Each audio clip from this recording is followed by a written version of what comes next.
Use Your Voice, a story by Alice Paul Tapper that shares her experience with appendicitis and sepsis. Illustrated by Fanny Liem. Let's read.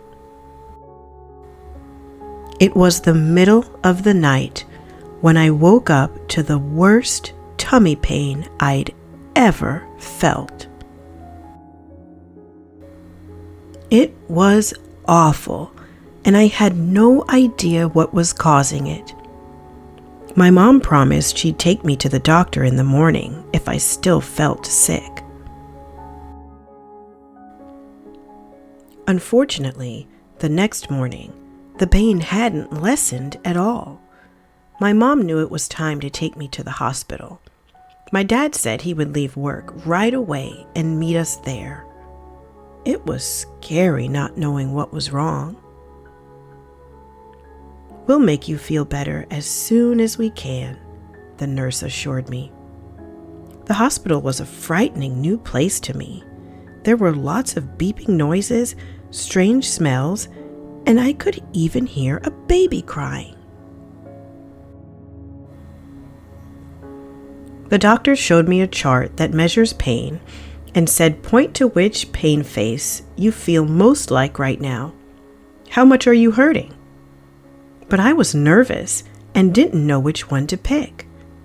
It was my responsibility to tell the doctors how I was feeling. I felt like I had to put on a grown-up hat and speak up for myself. Then something extraordinary happened. The faces from the pain chart jumped off the page. No one else seemed to see them but me. "You're not alone in this, Alice," said the very severe pain face. "My name is number 9, and these are my friends. Based on how you're feeling, you should pick me." 9! I exclaimed to the doctor. "My tummy really hurts, and it's getting worse." "We think she has the flu," the doctor told my parents. "Take her home and give her some soup and fluids, and she should get better soon." That doesn't sound right, but I don't know what to say, I thought. "Alice, he doesn't understand how much you're hurting," said number 9. "You need to speak up." As soon as we were home, I got back into bed, still in agony. "You should tell Mom that you need to go back to the hospital," said number 9. "But I'm not a doctor," I replied. "He knows what's best for me." "But you're the one in pain, Alice," number 9 insisted, "and the doctor didn't listen when you told him how much it hurts." I knew number 9 was right. Once we returned to the hospital, I still wasn't sure what to do. "How do I tell them what I need?" I asked number 9.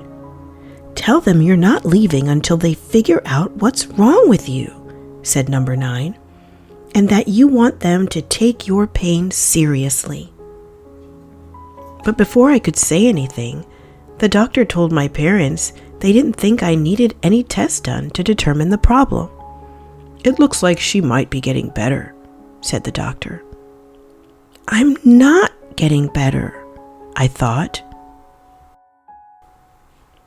Suddenly, I remembered the time my puppy Clementine had been sick. The veterinarian gave her a test called an X-ray that took pictures of the inside of her body and realized she had eaten a toy. "Why can't you get an X-ray, Alice?"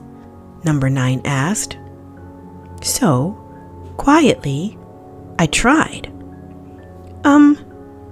Can I maybe get an X-ray, please?" "We don't think you need it," the doctor said, "but you can stay in the hospital if you want." "I don't want to stay in the hospital," I thought.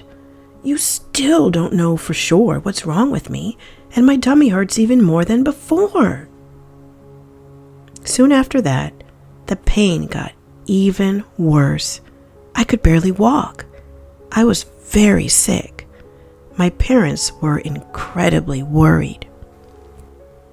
"You need to use your voice and demand an X-ray," my friends urged me.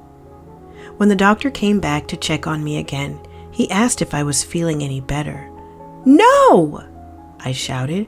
"I'm worse. My tummy really hurts. The medicine isn't working and you're not listening to me. You need to see what's going on inside me." That's when a different doctor walked into the room. "Tell me what's wrong, Alice," she said. This new doctor listened, and when I was done explaining, she immediately took me for an X-ray, then an ultrasound, then a CT scan. "I'm glad you spoke up," said the new doctor. "Something is definitely going on inside you." "See," said number 9, "you were right." "Everyone has a part of their insides called an appendix," the doctor continued. "Yours is really upset and leaking all sorts of gross liquids into other parts of your body. That's why you're in pain." "I knew it wasn't the flu," number 9 asserted.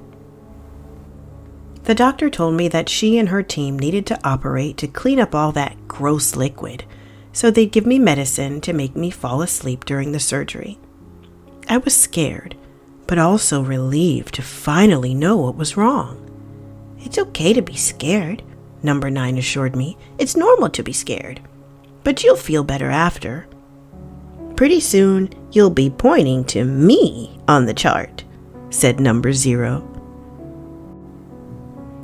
When I woke up from the surgery, I felt exhausted, but my tummy finally didn't hurt anymore. "You are so brave," my mom told me. "We are so proud of you for speaking up," said my dad. A week later, I was healthy again and home with Clementine. My new friends from the hospital were still with me too. "We'll always help remind you to speak up for yourself," said number 9. I learned a lot in the hospital, especially how strong I am.